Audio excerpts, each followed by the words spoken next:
ايه يا بسيرو اللي انت بتعمله ده بسيرو النهارده ده؟ يعني فرقه المصري النهارده بتقول لك تعالى تعالى اكسبني، تعالى اكسبني، ويقوم انت تظهر بالشكل والرعونه في الاداء ده. ايه ده؟ فين الشغل الفني والتكتيكي والشغل الهجومي فين؟ يا مساء الفل عليكم. سهرة رياضية جديدة.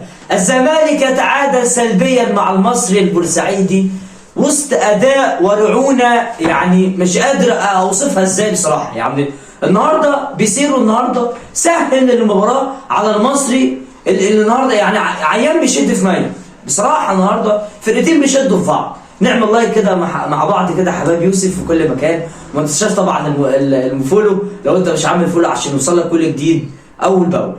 النهارده طبعا المباراه الزمالك طبعا يعني كان افضل، كان احسن. الزمالك بيوصل للمرمى بيضيع لكن النهارده طب ما فين الفرص؟ ما عايز واحد يخلص. الزمالك ينقصه النهارده الشراسه الهجوميه، الكثافه الهجوميه مش موجوده على المرمى تماما النهارده بصراحه. واللي يستاهل طبعا محمد شحاته النهارده، ليه كل التحيه والتقدير النهارده على المجهود الرهيب.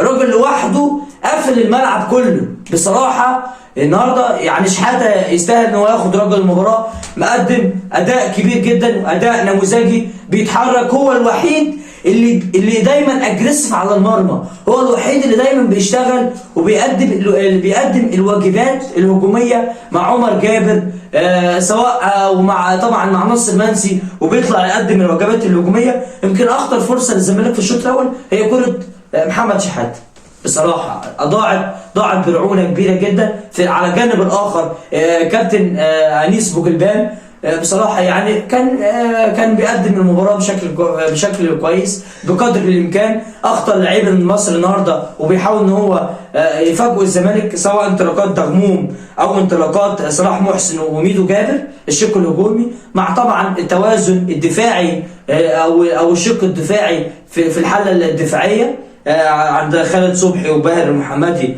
واحمد عيد وسعداوي عمرو سعداوي.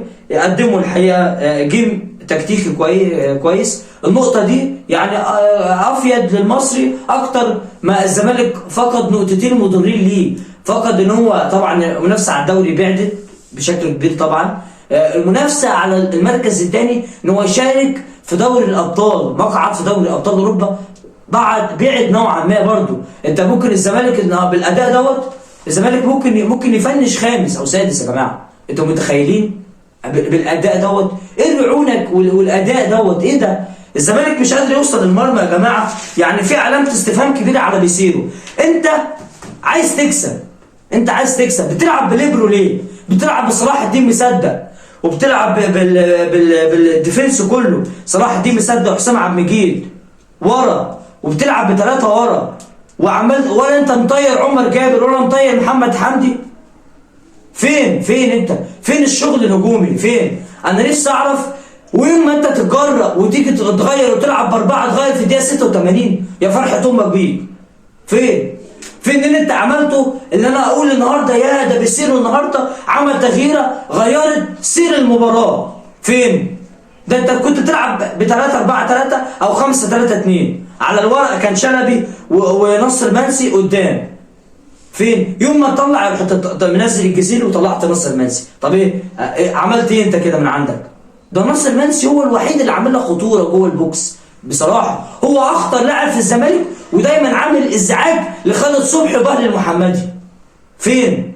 بتطلعه ليه؟ كنت ممكن تطلع واحد من الديفنس وتخلي نصر منسي والجزيري وتبدا تشتغل على الكونتر اتاك وتبدا تعمل كروسات وكثافه هجوميه، كنت ممكن تكسب. لكن انت في رعونه، في عمليه التحضير من تحت للامام، في بطء كبير جدا يا جماعه. لكن بصراحه اداء مخيب للزمالك النهارده بصراحه، رغم ان الزمالك كان احسن، كان اشرس على المرمى. لكن نقطه جيده جدا للمصري في ظل اداء المصري المتواضع النهارده. والمصري كان بيقول لك تعالى اكسبني النهارده، تعالى اكسبني، انت مش عارف تكسبني ليه؟ بيقول لك كده المصري النهارده. فبصراحه نقطتين بيضيعوا من الزمالك في مشواره في مسابقه الدوري المصري الممتاز. ولو الزمالك بالاداء ده وبالمجموعه دي على طول ده ممكن يفنش خامس وسادس في نص الجدول. حاجه غريبه النهارده بصراحه. يعني جمهور الزمالك يطلع من حزن لحزن. السلام عليكم.